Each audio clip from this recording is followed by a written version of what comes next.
In most cases, credit cards come along with an annual fee. But today I'm going to walk you through the best no annual fee credit cards in Australia for 2025. These cards can help you save on fees while still offering perks and rewards. So before I go through the best no annual fee credit cards on my list, make sure you smash the subscribe button down below, and as well as that, hit the like button so you can rise my videos all to the top of the YouTube algorithm.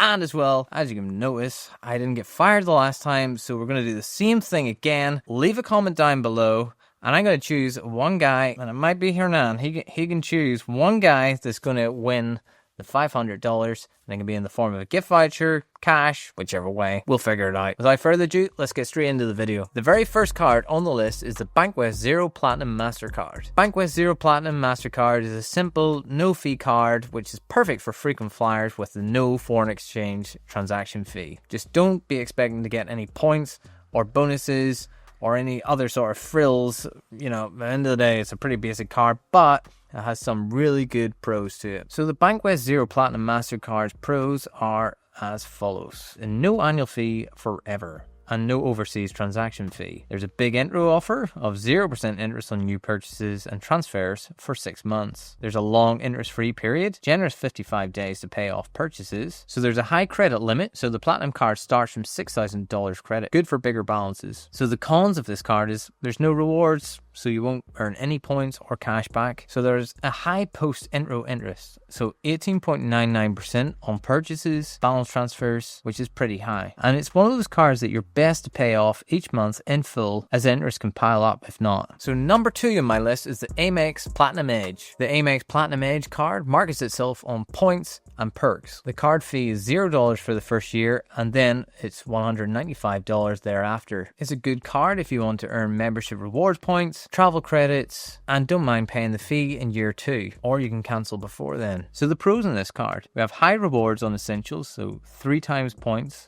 on groceries and petrol, 2 times on travel and online. So overall, it's great for maximizing everyday spend. So there's travel perks, which consist of a $200 annual travel credit and free travel insurance, which helps offset the fee. And then, as well as that, the obvious giveaway is a first year annual free. And last but not least, there's no annual fee for the first 12 months, which allowing you to pocket rewards without any cost. So the cons of the Amex Platinum Edge: as ever, the Amex acceptance. It's not as widely as accepted as a Visa or MasterCard, so some retailers don't take Amex. There's a 3% foreign fee, so it's not waived, so overseas spend still costs extra. Then there's a high ongoing fee, so $195 after the first year, although the $200 travel credit can offset that to a degree. And there's a high interest rate, so 23.99%, like most Amex cards. So if you carry a balance, you're gonna want to try and pay it off in full each month. So number 3 on my list is the Coles No Annual Fee MasterCard. The Coles No Annual Fee MasterCard is great if you shop at Coles and you want flyby points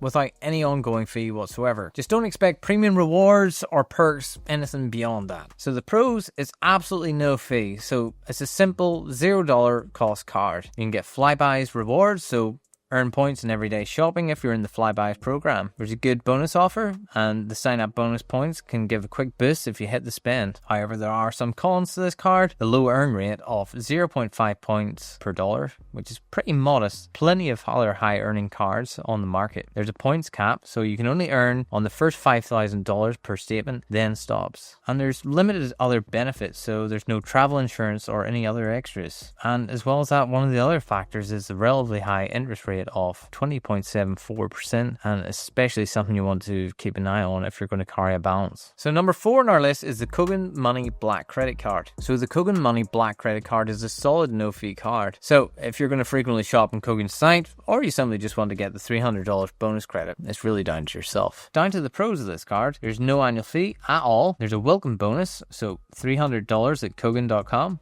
which you simply spend $3,000. So it's one of the better sign-up offers if you buy gadgets or appliances online. And as well as that, there's a decent earn rate on Kogan, so 2 points per dollar on Kogan purchases. Now to the cons. So you need to have a $35,000 income, and as well as that, you need to have a good credit score. As well as that, there's a high interest rate of 21.99%, so it's not exactly low. There's a high foreign exchange fee of 3.4% on foreign transactions, which is higher than the usual 3%. So the points are only redeemable at Kogan, so if you don't shop there often, it's less valuable. So the last one on our list is the Westpac Altitude Rewards Platinum. The Westpac Altitude Platinum is a premium rewards card with a first year with $0 annual fee. It's a popular card with frequent flyers and people as well looking just to earn points. So the pros of the Altitude Rewards card is the generous bonus. So you can get up to 120,000 points, which can be worth a lot in travel rewards if you hit the spend. There's flexible points. The Altitude points can be used as cash via pay with points or for travel, hotels, gift cards. So there's plenty of different options. There's also bonus categories.